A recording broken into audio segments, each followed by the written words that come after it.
오늘은 우리가 그 유명한 예루살렘아 이제 이 이야기인데요. 이 속에 깔려 있는 주님의 엄청난 또 비밀의 말씀들이 있어요.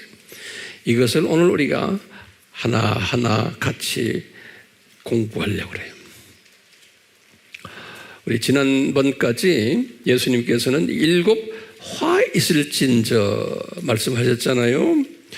7 화 있을진저의 말씀을 딱 하시고는 그 다음에 이어서 그냥 하시는 말씀이 오늘 요 37절의 말씀이 이어서 하시는 말씀이 그 이어서 하시는 말씀을 제가 여기다 적어봤어요.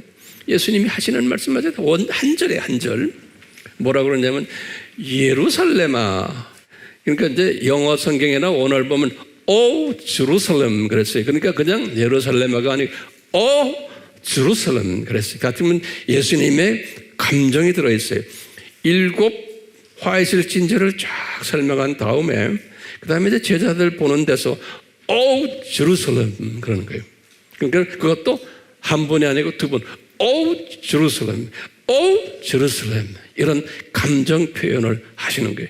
그러니까 하시는 말씀이 너희들 선지자들을 죽이고, 자 그럴 때 여기서 지금 우리가 알 때 오 제루살렘 하면 그 제루살렘이 누굴까요?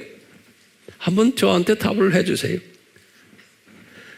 예루살렘은 뭡니까? 예? 유대인들 엘리트 그룹들을 지칭하는 거예요.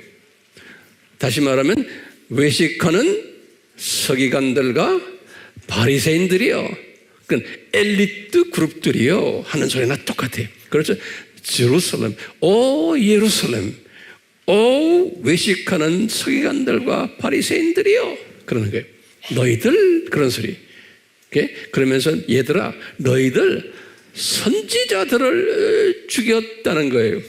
그러니까 구약시대예요.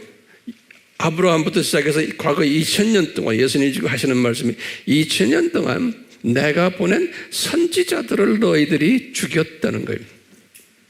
어떻게 죽였느냐? 돌로 쳐서 죽였다는 거예요. 그러면서 예수님이 하신 말씀이 뭐냐면 내가 이 사람들을 보냈다는 거예요. 예수님이 지금 말씀하시고를 이 당시에 예수님이 주후 30년이니까 이제 33세 되는 때 여기에 예수님이 이제 이 십자가 사건 바로 있기 전 곧 주의 화요일에 하시는 말씀이거든요. 이 말씀이 고난주일 화요일에 하신 말씀인데 너희들 내가 구약시대에 내가 이 선지자들을 다 보냈다는 거예요. 그러니까 이분들이 이게 소화하지 못하는 거예요. 어떻게 30살 33세 된 갈릴리 출신 저 예수가 구약의 유명 선지자들이 있어요. 그 선지자들을 다 내가 보냈다 그러시는 거예요. 예수님이. 그러니까 이분들에겐 도저히 이해를 못하고 소화 못하는 말씀을 하시는 거예요. 근데 이 속에는 기가 막힌 주님의 뜻이 숨겨져 있는 거예요. 우리는 그냥 쉽게 읽어봤지만요. 보세요. 내가 너희들에게 선지자들을 파송했다는 거예요. 예수님이 지금 말씀하시는 거예요. 그러면서 하시는 말씀이 내가 내 자녀들을 모으려고 한 일이 몇 번이냐? 그러나 너희가 원치 않았다. 여기 지금 보면 여기 이제 암탈기란 말 다 있는데 그걸 내가 이것도 뽑아놨어요.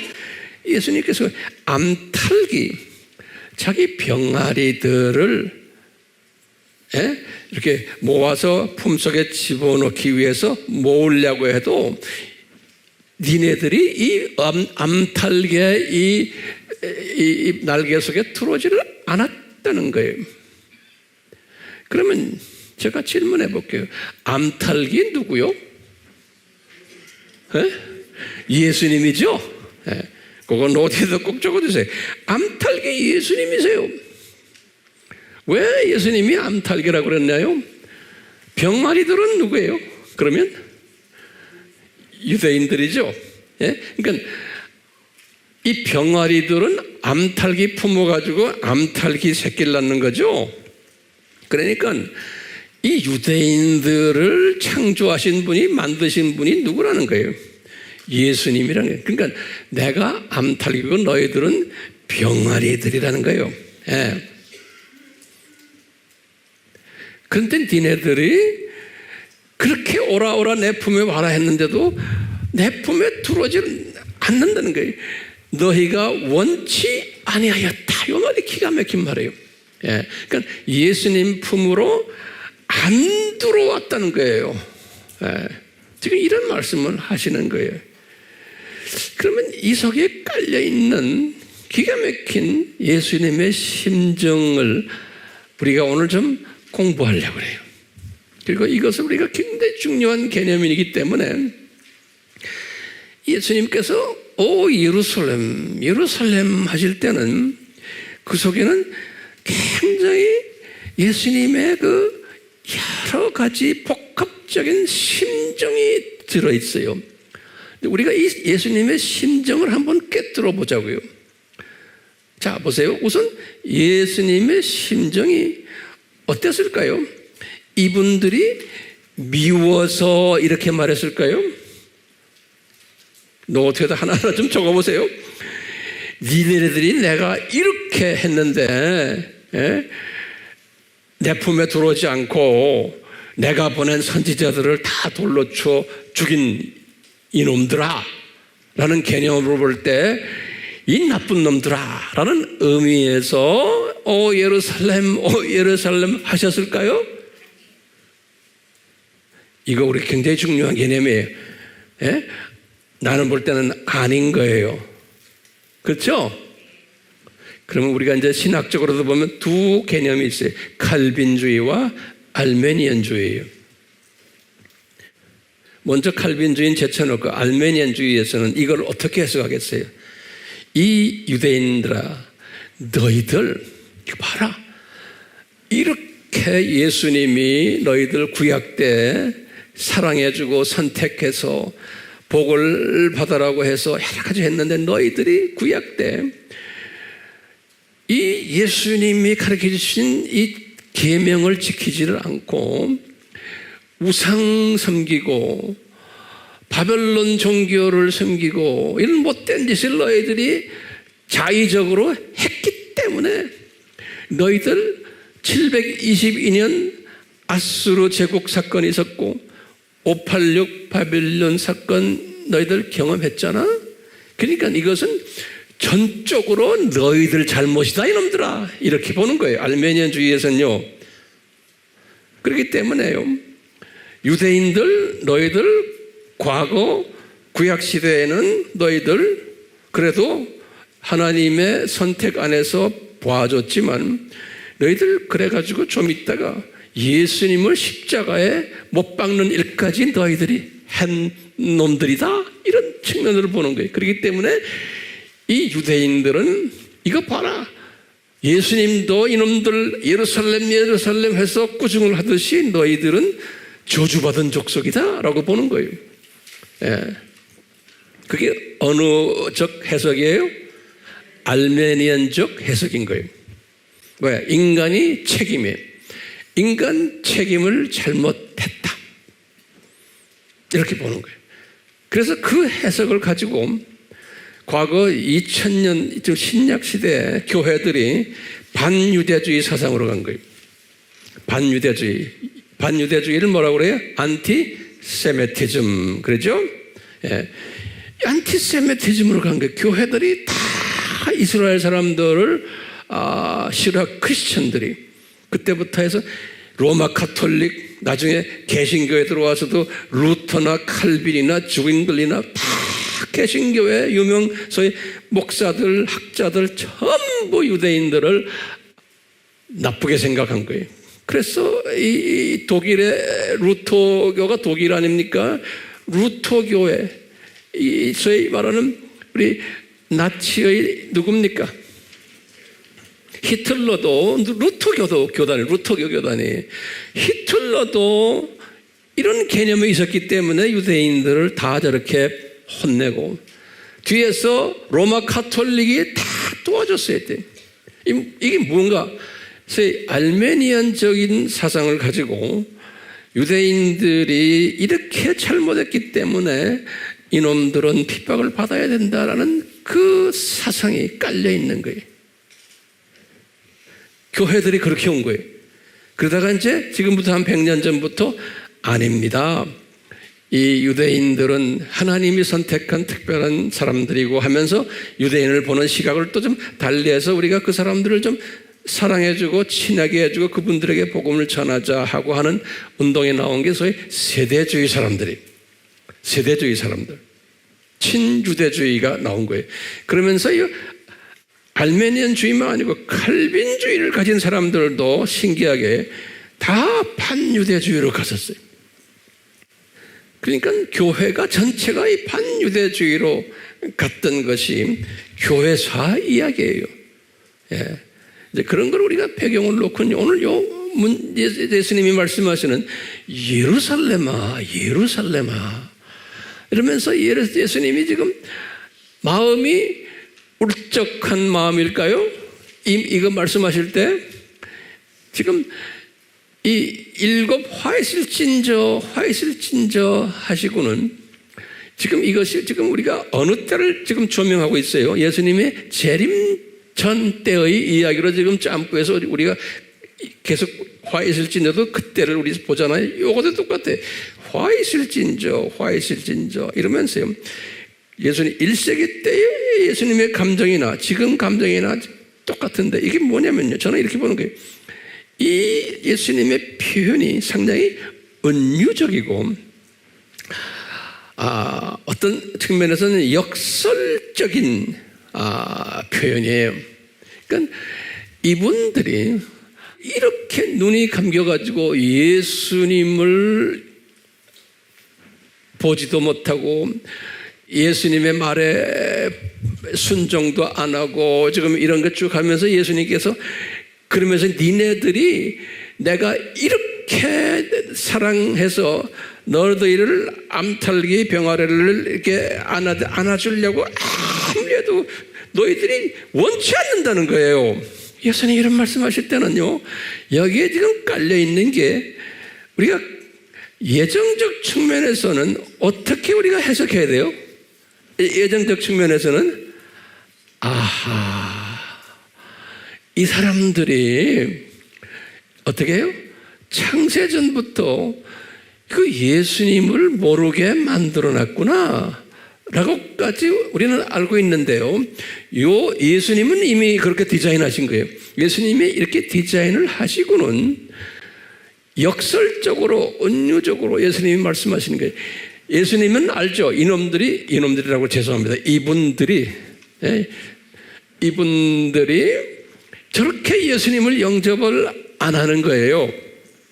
그 모습은 안 하게끔 되어 있어요? 안 되어 있어요? 예정적인 측면에서는 안 하게끔 되어 있기 때문에 이렇게 안 하는 걸 우리가 보는 거예요. 그러니까 완전히 정반대 개념이에요. 알메니안주의에서는 안 했기 때문에 너희들 이렇게 혼쭐이 났잖아. 근데 예수님께서는 지금 뭐냐면 이제 안 하도록 되어 있는 것을 우리에게 지금 보여주고 그분들이 실제로 안 한 거예요. 예수님이 디자인하신 대로 안 하니까 예수님이 오 예루살렘 할 때는 예수님의 속마음은 뭐였다고 보는 거예요? 아주 흐뭇한 마음을 그 속에 갖고 있는 거예요. 이 친구들이 내가 디자인한 대로 지금 움직이는구나. 그러니까 이게 은유적으로 역설적인 개념이 그 속에 또 숨겨져 있는 게, 제 말하는 거 소화하세요? 예? 그렇기 때문에 우리 생각이요, 대부분의 사람들은, 우리 인간들은 뭐냐면 그저 내 인간 자유의지, 내가 책임이 있어서 이 사상이 강하기 때문에 이런 걸 딱 보면 이 사람들이 잘못했기 때문에 저렇게 오 예루살렘 하신다고 보는 사람들이 대부분이에요. 예, 기독교인이지만 괜찮아요. 그렇게 보는 사람들은 나중에 제가 이야기하겠지만 사물을 볼 때나 이 성서를 봐도 고작해야 이 병아리 시각으로 세상을 보는 사람들이, 예, 고작해야 병아리에서 한 단계 올라가면 무슨 시각이에요? 참새 시각으로 세상을 보는 사람들이에요. 그런데 이 큰 그림을 보는 사람은 이것이 창세전에 디자인이 됐구나라고 보는 사람은, 숫자는 많지 않아요. 그런 사람들이 같은 하나님의 자녀지만 이런 사람들은 이 사건들을 어떻게 봐요? 독수리 시각으로 보는 사람이에요. 큰 그림으로. 제가 지금 여러분들에게 이 큰 그림 속에서 예수님이 지금 오 예루살렘 하셨구나 라는 이야기를 지금 해드리려고 지금 그러는 거예요. 자, 그러면 여러분들이 저에게 물어볼 거예요. 황 목사님, 도대체 왜 그렇게 생각하십니까? 네, 제가 지금 이런 설명을 할 때 이 설명을 들으면서도 도저히 자기 의지로 이것을 소화 못하는 사람이 있어요. 근데 제가 볼 때는 대부분의 기독교인들은 소화 못해요. 그런데 그 속에 은혜가 있는 사람들은 이것을 소화하게 되어 있어요. 근데 우리 지금 우리 AMI 식구들, 또 우리 AMI를 통해서 구독을 하면서 열심히 매주마다 이 영상으로 공부하는 사람들은, 그 사람들은 어떤 사람이겠어요? 최소한 제가 가지고 있는 이 시각에 동의하거나 이것을 더 알고 싶어하는 사람들이에요. 그러니까 이런 사람들을 향해서 저는 지금 메시지를 전하는 거예요. 오케이? 자, 그러면 우리 질문이 있어요. 이제 왜 이스라엘 사람들을, 지금 잘 들으세요. 왜 이스라엘 사람들을 창세전에 예수님을 영접하지 못하도록, 다시 말하면 구약의 여호와가 예수님이라는 것을 모르도록 창세전에 이렇게 디자인하셨나? 이것이 우리의 질문 중에 질문이에요. 그래서 이제 이것을 우리가 공부했죠. 예수님의 선제론이라 그랬죠. 구약에 나오는 여호와 하나님은 다 누구라고? 예수님이다. 지금 예수님이 지금 말씀하시죠. 여기 보면 내가 내 자녀들을 모으려 했다는 거. 예수님이 지금 33세 되신 예수님이 구약시대에 선지자들을 보냈던 분이 나라는 거예요. 예수님이 지금요. 그러면 선지자들에게 보내가지고 무슨 메시지를 하기 위해서 선지자를 만들었어요? 제가 여쭤볼게요.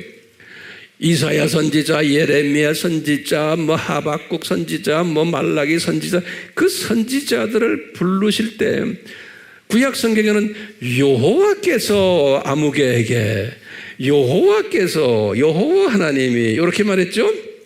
그런데 예수님이 그 여호와가 나라는 거예요. 예수님이 지금요. 오케이?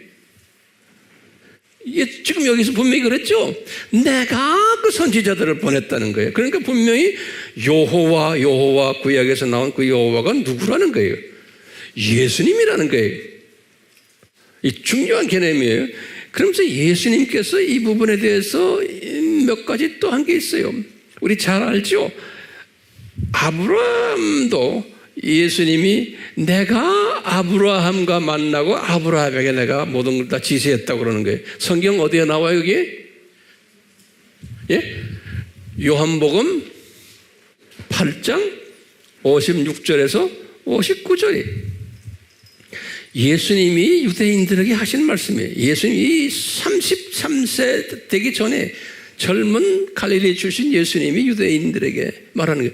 유대인들아, 2000년 전에 아브라함 있잖아. 그러는 거예요. 그럼 그분이 우리의 조상입니다. 그 아브라함이 나를 방문하고 내가 아브라함 방문하고 그 당시에 아브라함하고 나하고 같이 지냈단다. 그러시는 거예요. 젊은 청년이. 그러니까 이분들이 여보시오, 당신이 2000년 전에 우리 조상 아브라함하고 같이 지냈어요? 그분에게 명령 내렸어요? 그러니까 예수님이 기다 그러는 거예요. 그러면서 하시는 말씀이 얘들아, 내가 아브라함 있기 훨씬 전부터 내가 있었단다 그러시는 거예요. 그건 이분들이 놀래 자빠져가지고 뭐예요? 돌로 쳐 죽이려고 그러는 게 어떻게 감히 네가 이런 말 하느냐. 우리 알지요? 요한복음 몇 장에? 8장 56절에서 50 몇 절에? 9절.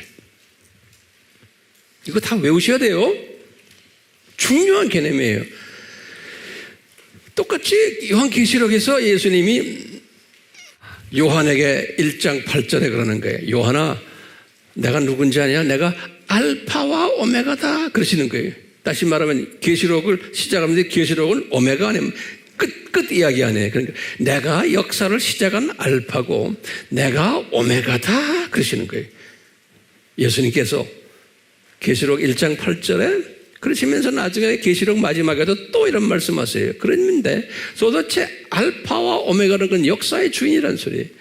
근데 이분이 구약에 딱 보니까 이사야서 44장 6절에 이사야에게 예수님이 그러는 게 내가 알파와 오메가다 그러는 거예요. 이사야서 몇 장 몇 절이에요? 44장 6절에. 그러니까 이사야에게 말씀하셨던 그분이 알파와 오메가인데 예수님이 그 알파와 오메가가 누구라는 거예요? 나라는 거예요. 그러니까 정리해요. 구약 때 여호와가 누구라는 거예요? 예? 예수님이라는 거예요.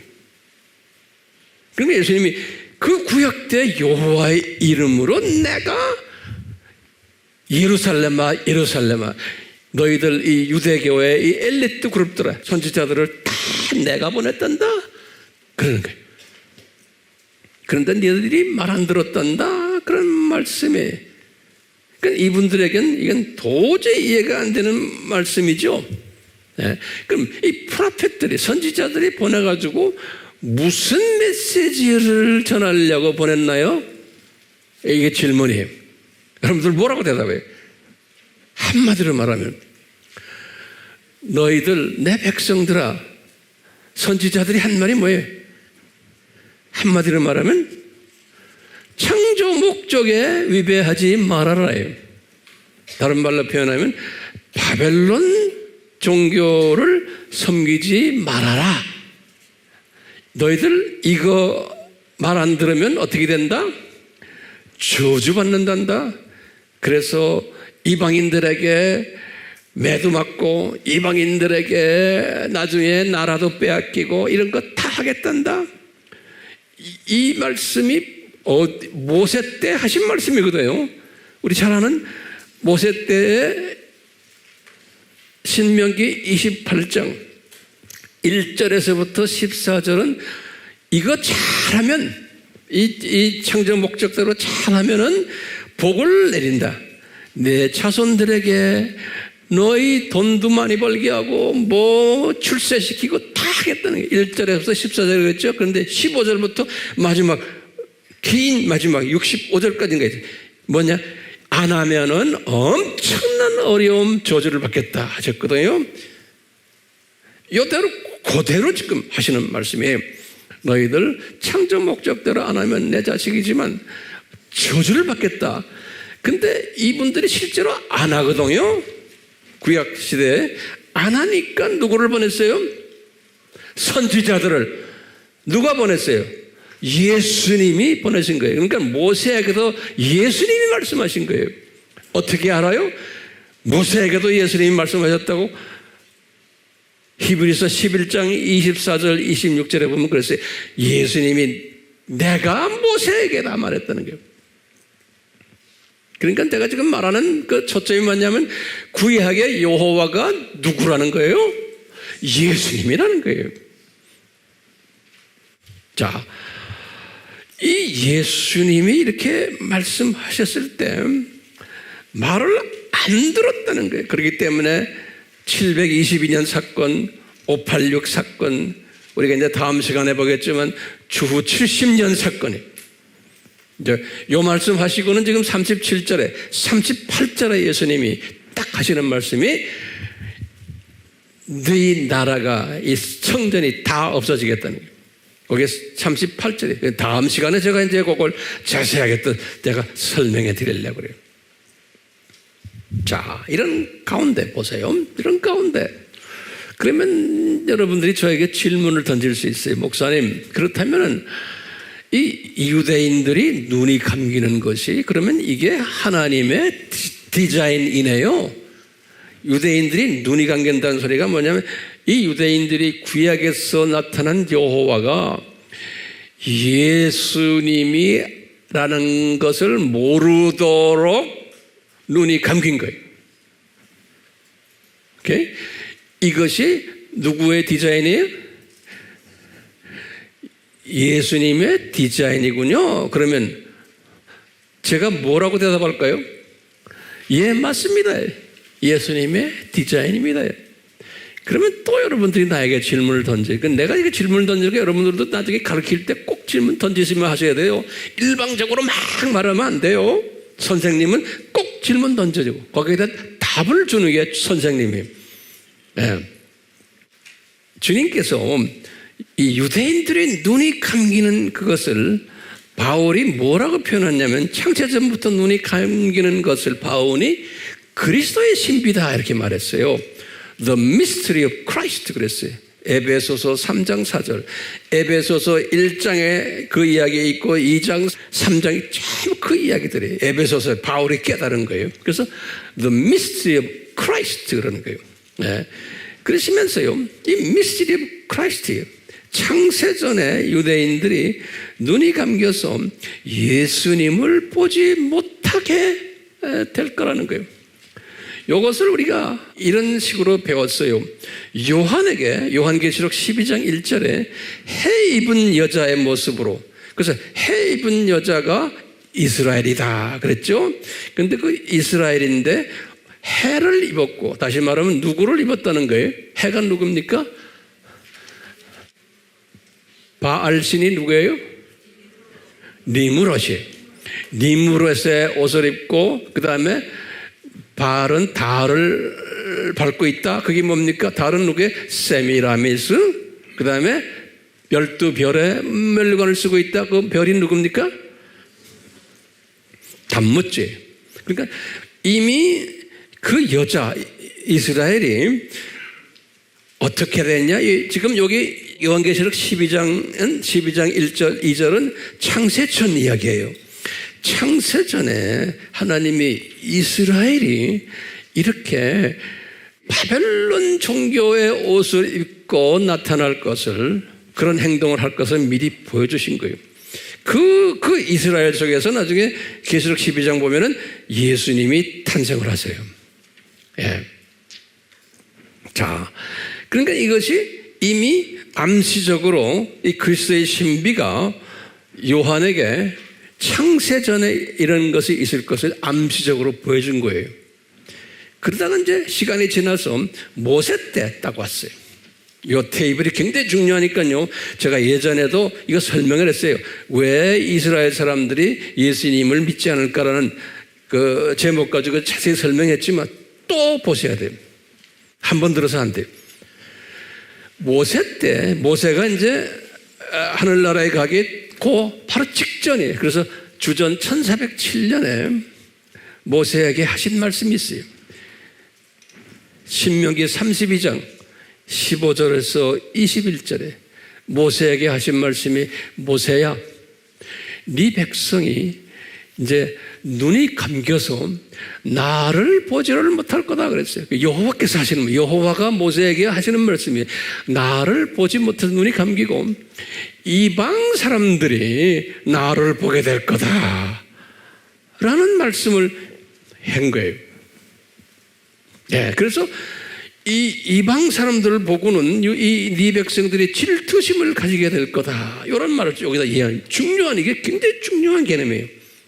여기에 신명기 32장 15절에서 21절, 이때 이미 유대인들이 눈이 감겨서 예수님을 하나님으로 보지 못할 것을 여호와로 보지 못하는 거예요. 유대인들이 영적으로 눈이 감겨서 구약에 나오는 하나님을 성부 하나님 한 분으로만 보는 거예요. 그러니까 구약에 나오는 모든 하나님이 여호와 이레 전부 다 성부 하나님으로 보는 거예요. 근데 기독교인들 중에서도 그렇게 보는 사람이 굉장히 많아요. 왜 그럴까요? 주님이 그렇게 만들어놨어요. 오늘 보세요. 그러다가 이제 600년이 지나서 다윗 때 주님이 보여주시는 거예요.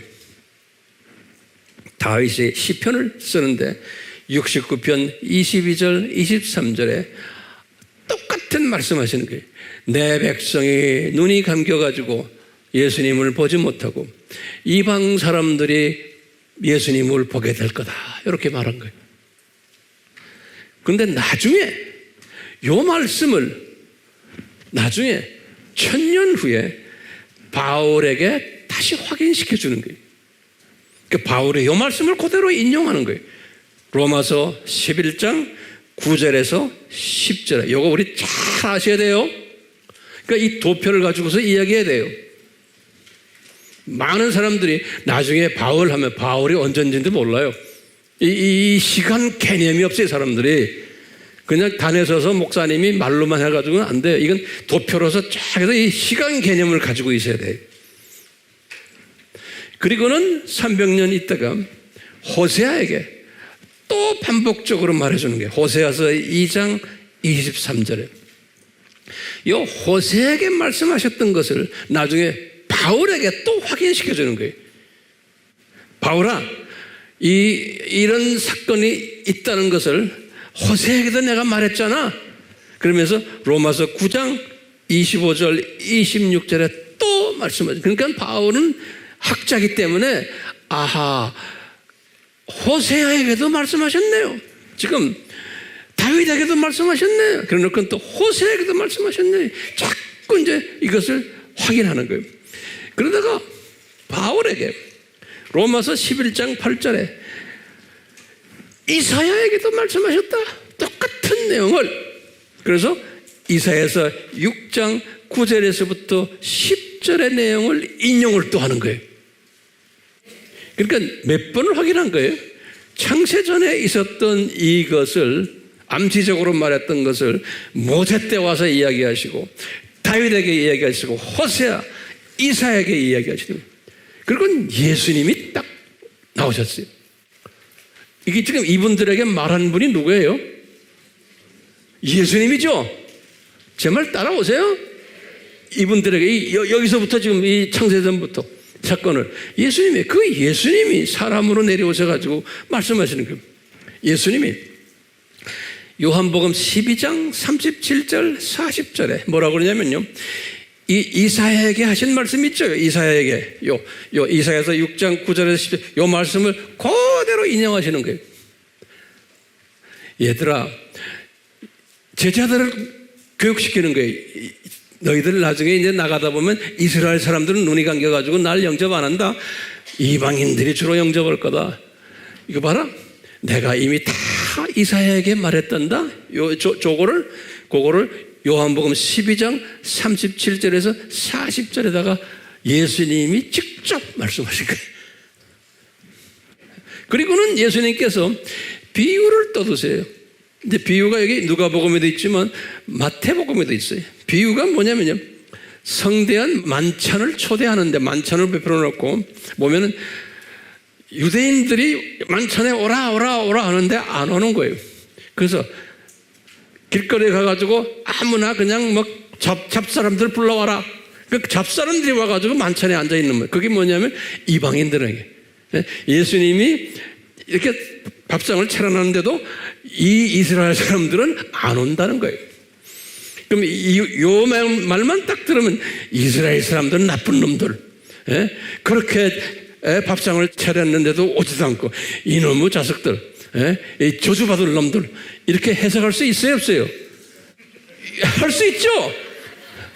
그런데 독수리 시각을 가졌다는 건 이걸 다 보면은 아하, 알 수 있는 거예요. 제가 지금 무슨 시각으로 이야기해요? 우리가 지금 이 사건을 병아리 시각으로도 보고, 또 그 다음에 참새 시각으로도 보고, 그 다음에 독수리 시각으로도 보고, 성경을 여러분들이 들고 다니는 성경을 보는 학자들마다 시각이 어디에 있냐에 따라서 해석이 달라지는 거예요. 우리 AMI 공부는 무슨 시각을 지금 제가 여러분들에게 계속 말해요? 독수리. 독수리 시각을 이야기하려면 요 참새 시각도 알아야 되고, 그 다음에 무슨 시각이? 병아리 시각도 알아야 되는 거예요. 자, 그래가지고 다시 제가 정리했어요. 바울이 이 독수리 시각을 가지지를 못했어요. 그 유명한 바울도. 오케이? 이게 굉장히 중요한 개념이니까 잘 보세요, 이제. 그래서 바울이 로마서를 썼을 때 이 사람이 개종을 언제 했어요? 35년에 개종했잖아요. 개종하고서는 57년이니까 22년 동안 예수님을 나름대로 열심히 섬겼어요. 그리고는 이때까지 이분이 책도 몇 권 썼어요. 49년에 뭐예요? 또 적으세요, 거기다. 이분이 49년에 갈라디아서를 썼어요. 51년에 데살로니가 전후서를 썼어요. 55년에 뭐 썼어요? 고린도 전후서를 썼어요. 그러니까 책도 많이 쓰고 22년 동안 선교도 많이 하고 1차, 2차, 3차 선교 여행까지 했던 아주 대단한 사람이에요. 대단한 사람인데 이스라엘을 보는 시각이 무슨 시각이었냐면 고작해야 참새예요. 고작해요. 대부분에는 이분이 무슨 시각이었냐면 참새 밑에 뭐예요? 병아리 이스라엘을 보는 병아리 시각을 가졌어요. 이렇게 글도 많이 썼는데 어떻게 하느냐? 이 9절 3절을 보면 돼. 로마서 9장 3절에 보면 이분이 어떤 시각을 가졌나를 알 수 있어요. 이 로마서 22년을 이렇게 주님을 섬겼는데 책도 많이 쓰고 또 유명한 학자였는데 이 사람의 시각이 뭐냐면 이스라엘을 보는 시각이 9장 3절에 뭐라고 그랬어요? 내가요 예수님한테 덤벼드는 이야기들 왜 로마서 1장에서부터 8장까지 그 유명한 이 복음 스토리를 다 내가 알고 있는데 왜 이 아름다운 예수님의 복음 스토리를 내 백성은 모릅니까? 그러는 거예요. 그러면서 왜 내 백성은 눈이 감겨가지고 이 예수님의 아름다운 복음을 영접을 안 합니까? 왜 이렇게 완악합니까? 그러면서 이분이 뭐라고 그랬어요? 내 백성 좀 눈뜨게 안 해주시면 내 이름도 생명책에서 지워버리십시오. 이렇게 막 덤벼드는 이야기가 9장 3절 아닙니까? 그러니까 이분이 어떤 사상을 가진 거예요? 로마서 쓰기 전까지. 참새는 우리가 좀 봐준 거예요. 병아리 시각을 가졌던 거예요. 딴 거는 좀 제대로 했는데 이스라엘을 보는 시각에서는 병아리 시각을 가졌던 분이에요.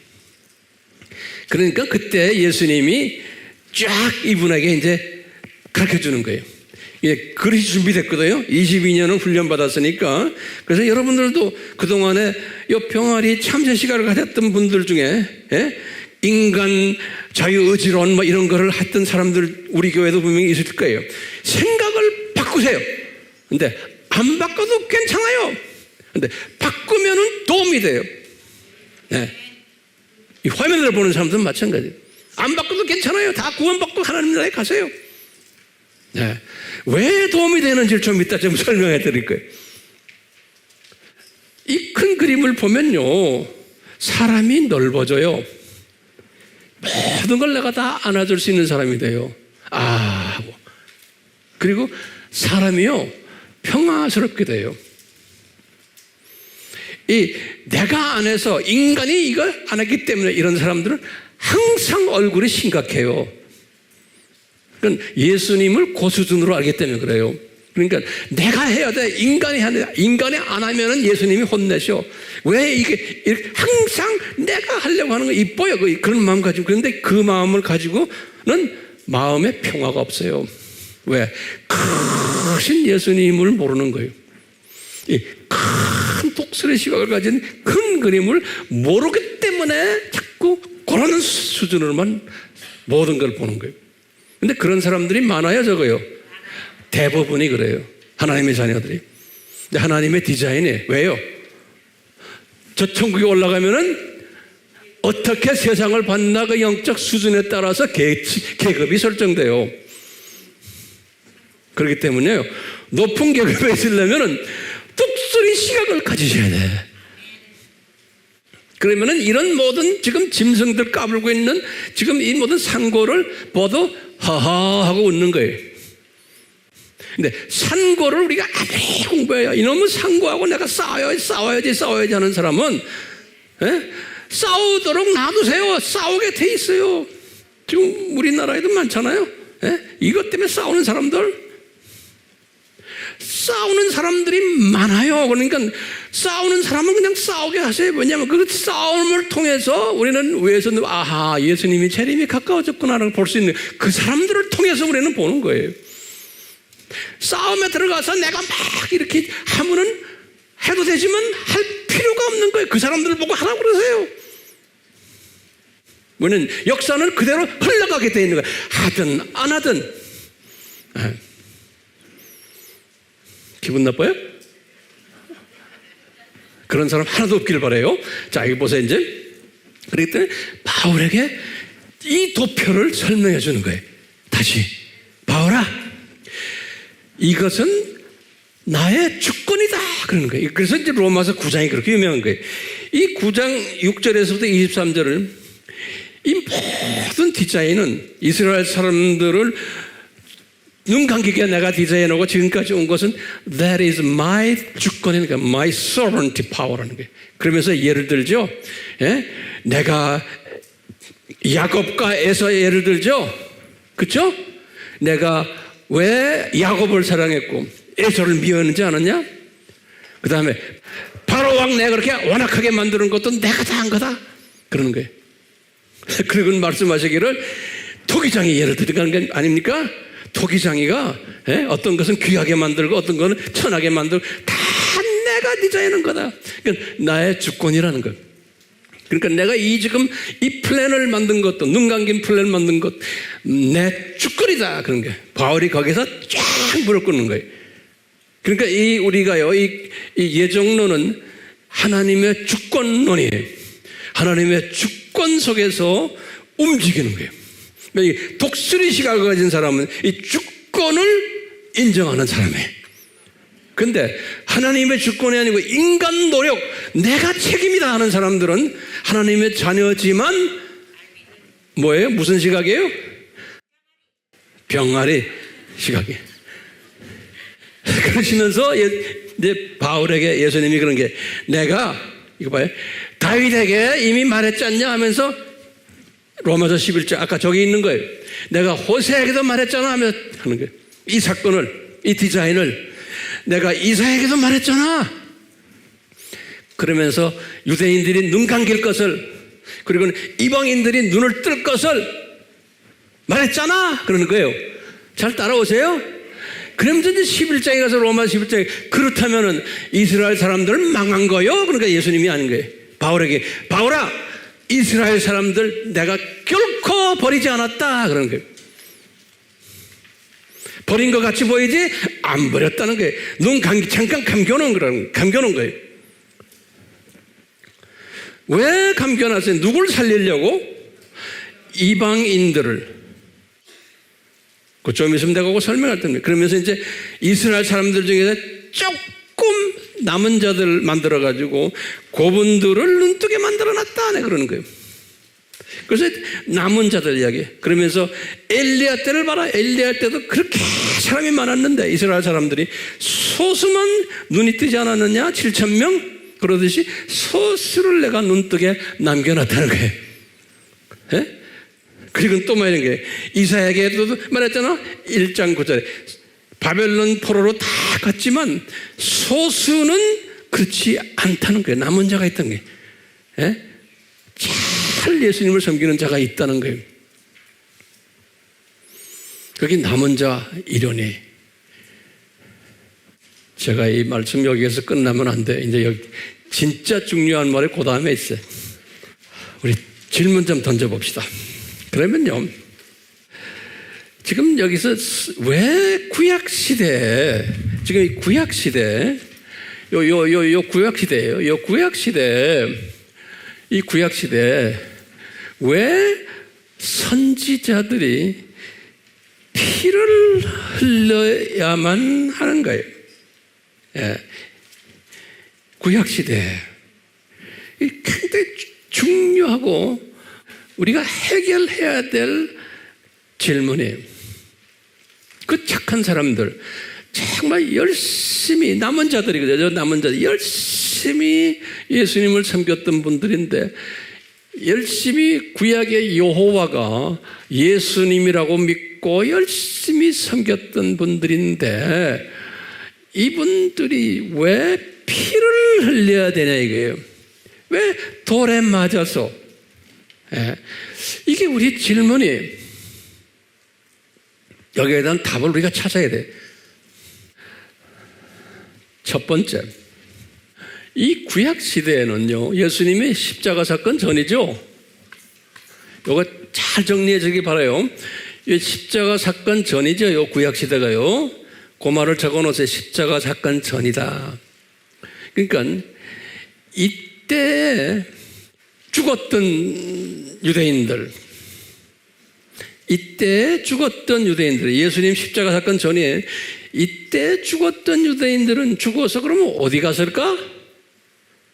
그 첫 번째 질문이고, 두 번째 질문은 우리가 예정적인 측면에서 보는 거예요. 이때 인구는 많지 않았지만 하나님의 자녀로 예정된 사람들, 이때 세계 각 나라에 여러 족속들 사이에 이 사람들은 죽어서 어디를 갔을까? 라는 질문 던질 수 있어요, 없어요? 던져야 되는 거예요. 왜? 많은 사람들이 이런 걸 모르고 그냥 살지만 질문하는 사람들이 있어요. 이걸 우리가 깨달으면 엄청 또 주님 앞에 우리가 가까이 가고 그분을 더 사랑할 수 있어요. 우리 지적 이 수준을 높일수록 영적 수준이 더 커지는 거예요. 그러면 여러분들, 제가 예전에 여기에 대한 답을 다 드렸어요. 아브라함의 품이 뭔가 그런 거 기억나시죠? 그거 좀 적어 놓으세요. 내가 지금 거기에 대한 성경 구절을 먼저 드릴 테니까 이거 꼭 적어 놓으세요. 내가 칠판에다 적지 않았어요. 아브라함의 품 그래 놓군요. 거기에 대한 성경 구절은 첫 번째, 누가복음 16장 24절이. 그리고 요 아브라함의 품인데, 두 번째는 베드로가 말하기를 베드로전서 3장 18절, 또 베드로전서 4장 6절, 그렇게 우선 적어 놓으세요. 또 성경 구절이 있어요. 예수님이 요나에 관한 이야기예요. 예수님 말씀에 마태복음 12장 40절이 중요한 성경 구절들이에요. 12장 40절이. 그리고는 또 요나서 1장 17절이, 요나서 1장 17절에 여기 있던 성경 구절에 보면 요나서 1장 17절에 뭐라고 그러냐면, 요나가 이 물고기의 뱃속에 3일 동안 들어갔다 그랬는데요, 요나서 2장 2절에는 그걸 어떻게 말했냐면, 요나서 2장 2절에는 요나가 음부의 뱃속에 들어갔다 그랬어요. 수올의 뱃속, 음부 또는 지옥, 그런 말이에요. 음부의 뱃속에 들어가. 그러니까 요나가 고래 뱃속에 들어간 그 고래 뱃속이 음부라고 상징적으로 표현한 거예요. 요나서 1장 17절과 3일 동안이에요. 3일 동안이라고 정확하게 말했어요. 요나서 2장 2절에 그랬어요. 그런데 기가 막히고 예수님께서 말씀하시기를 내가 너희들에게 표적을 줄 텐데 요나의 표적밖에 줄 것이 없다 그러셨어요. 그게 마태복음 12장 40절이에요. 그러면서 예수님께서 요나의 표적을 주겠다는 말은 예수님이 죽으셨다가 3일 안에 다시 살아난다는 그 이야기 아닙니까? 그런데 거기에다가 예수님이 그 3일 동안에 요나의 음부 속으로 내려가셨다는 거예요. 그것이 어디에 나와요? 베드로전서 3장 18절, 그 다음에 4장 6절에 3일 동안 내려가서 복음을 전했다 그랬어요. 이것을 누가복음 16장 24절에서 아브라함의 품이다. 왜 아브라함의 품이냐? 아브라함의 자손들이 가는데 유대인과 이방인 하나님의 자녀들, 그게 아브라함의 품에 가는 사람들이에요. 땅속에 내려가지면 그러니까 우리가 더 좋은 음부다. 제가 옛날에 그런 표현했죠. 예. 그러면 이제 지금 여기까지 성경 구절 다 받으셨어요? 그걸 우리가 염두에 두시고는 이 칠판을 딱 보시면 요 기간 동안에 예수님의 십자가 사건 전이에요. 하나님의 예정된 자녀들, 유대인들, 또 이방인들 죽어서 어디를 갔을까? 그러면 분명히 우리 뭐라고 대답했어요? 아하, 아브라함의 품으로 내려갔구나. 이렇게 알 수 있는 거예요. 그러면 보세요. 우리가 아브라함의 품에 가려면, 우리가 구원받으려면 뭐가 있어야 돼요? 피가 있어야 돼요. 피를 흘리는 누가 있어야 돼요. 신약에서는 이때부터는 예수님이 피를 흘리셨어요. 그렇죠? 그리고 순교자들이 피를 흘렸어요. 신약 시대는. 근데 이때는, 구약 시대에는 예수님이 보내신 선지자들이 피를 흘렸어요. 예. 그러니까 구약 시대에는 예수님이 보내신 선지자들이 피를 흘려서 그분들의 피에 의해서 그 기간에 예정된 하나님의 유대인들과 또 이방인들이 어디에 내려갔어요? 아브라함의 품으로 내려가서 특별 이제 교육을 받은 걸로 우리가 생각하면 되는 거예요. 그러니까 제 생각에는 예수님의 보혈, 구원론을 철저하게 공부했을 것 같아요. 그 밑에도 내려가세요. 구원론 철저하게 공부하고 그 다음에 뭐예요? 7가지의 그 주제들을 간략하게 쫙쫙쫙쫙 공부했을 것 같아요. 그리고는 졸업시켜가지고 낙원으로 올려보냈다라고 저는 생각하는 거예요. 그래서 이 구약 때의 선지자들이 피를 왜 흘려야 되는가 할 때 대답이 나왔어요. 똑같이 신약 시대에도 예수님이 피 흘리셨잖아요. 그런데 복음을 중동 지방에만 주로 퍼졌지 나머지 나라들은 복음이 안 퍼졌잖아요. 그러니까요. 미전도 족속들이 우리나라도 포함해서 굉장히 많았던 거예요. 근데 그 안에서 똑같이 하나님이 예정된 사람들은 저 사람들의 피도 있지만 예수님의 피 때문에 자녀들 죽어서 아브라함의 품으로 갔다가 특수교육을 받고 올려보냈던 것 같아요. 오늘날도 마찬가지예요. 그럼 목사님, 그러면 미전도 족속 복음화 필요 없네요. 실은 필요 없어요. 예, 필요 없지만 주님은 우리에게 지상 사명을 준 거예요. 필요 없지만 열심히 전하라. 그 전하는 모습을 보면서 우리 주님께서 기뻐하시는 거예요. 예. 그러니까 이제 알메니아주의자들은 뭐냐, 우리가 전하지 않으면은 예수님이 뭐 안 오신다라고 볼 수 있잖아요. 그러니까 우리가 전해야지만 안 된다. 그런데 우리가 논리적으로 지금 미전도 족속이 아직도 엄청나게 많아요. 아직도 복음 못 들은 사람들 엄청나게 많아요. 그뿐입니까? 못 죽고 죽은 사람들은 그러면 어떻게 해요? 그러니까 뭐냐, 우리가 전하지 않았기 때문에 저 사람들을 지옥 갔다라고 보는 거예요. 그러니까 삶이 편해요, 안 편해요? 예? 그런 사람들은 삶이 편해요, 안 편해요? 항상 얼굴 찌그리고 있어요. 예? 심각하고요. 설교를 해도요, 그런 사람들은 그냥 막 난리 나요, 저기. 네.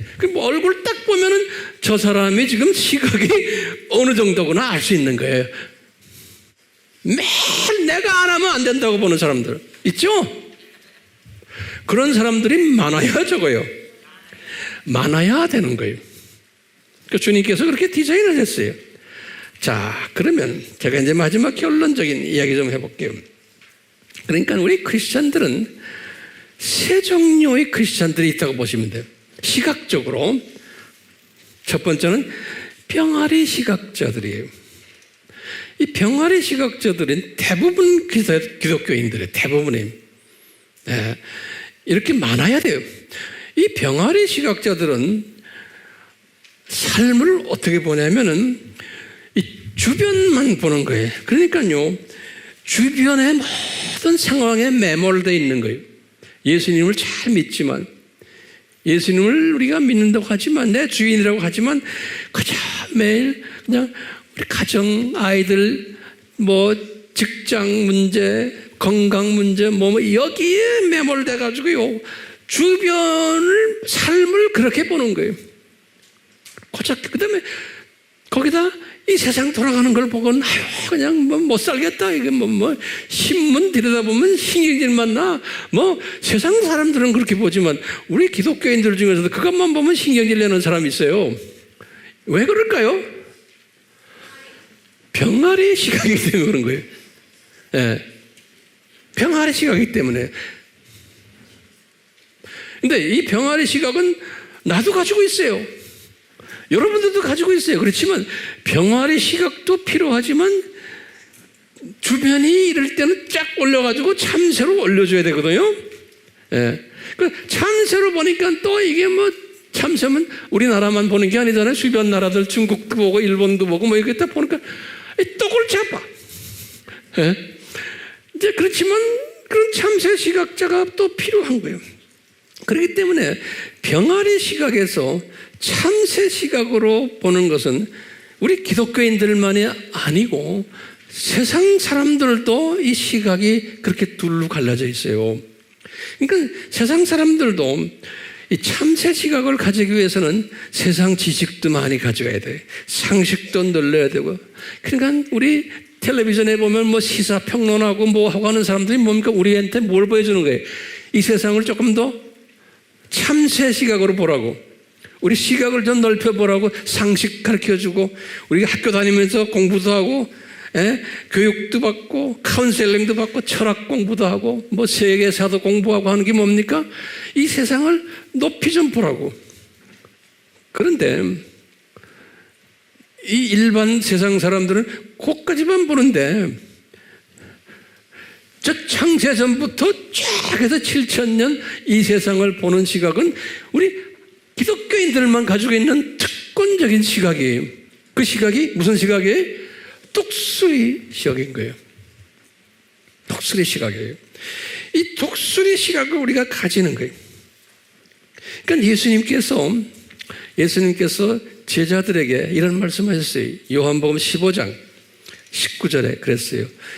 이분들도 12명 이분들도 병아리 시각자들이고 고작해야 참새 시각자들인 거예요. 그 당시에만 해도요. 예. 그러니까 이분들에게 예수님이 그러시는 거예요. 얘들아, 너희들은 이 세상이 네 고향이 아니다. 요한복음 15장 몇 절에? 19절에. 너희들은 이 세상에 속해 있지 않다. 자꾸 말해주는 거예요. 예?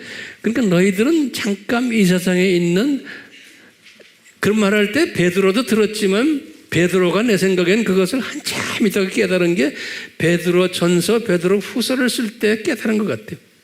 그러니까 베드로 전후서는 64년에 썼거든요. 그리고 65년에 이분 순교당했잖아요. 우리 베드로 선생님은 제가 그냥 추측하는 거예요. 그분의 편지에 의하면 그때 가서 자기의 제자들에게 그랬어요. 우리가 이 세상 순례자고 나그네다 그러는 거예요. 이게 우리 고향이 아니다라고 말한 게 베드로 전서 후서에 그런 말이 나와요. 그러니까 베드로 선생님도 그 전에 이미 큰 시각을 가졌겠지만 그분이 그것을 표시한 게, 다시 말하면 베드로의 제자들, 우리 베드로 전서에 보면 갈라디아, 본도, 갑바도기아 이런 데, 이 비두니아 여기에 지금 흩어진 내 제자들아 하면서 너희들 시각을 이 세상에 잠깐 있는 나그네라는 시각을 가져라 하는 이야기가 그러거든요. 그러니까 이분들은 그래도 열심히 신앙생활을 했던 분들이에요. 그런데도 시각은 아직 참새 시각 정도 있었던 것 같아요. 그러니까 베드로가 자기가 깨달은 독수리 시각을 이분들에게 이야기해줘요. 자, 그렇기 때문에 우리가요, 이 큰 그림을 이렇게 볼 때 우리에게 도움이 돼요, 안 돼요? 시각을 바꿀 때, 바꾸는 게 내가 바꾸는, 주님이 이렇게 이런 레슨을 통해서 이런 그림을 쫙 보면서 나의 시각을 성령님이 바꾸게 만들어주세요. 그러면은 시각을 바꿨다고 해서 내가 독수리 시각만 가지고 있는 게 아니잖아요. 나도 병아리 시각 다 가지고 있어요. 병아리 시각으로 해서 주변을 다 볼 줄 알아야 돼요. 예? 또 참새 시각도 가지고 있어야 돼요. 근데 거기에다가 옷을 입혀서 이 독수리 시각까지 다 가지고 있으면요,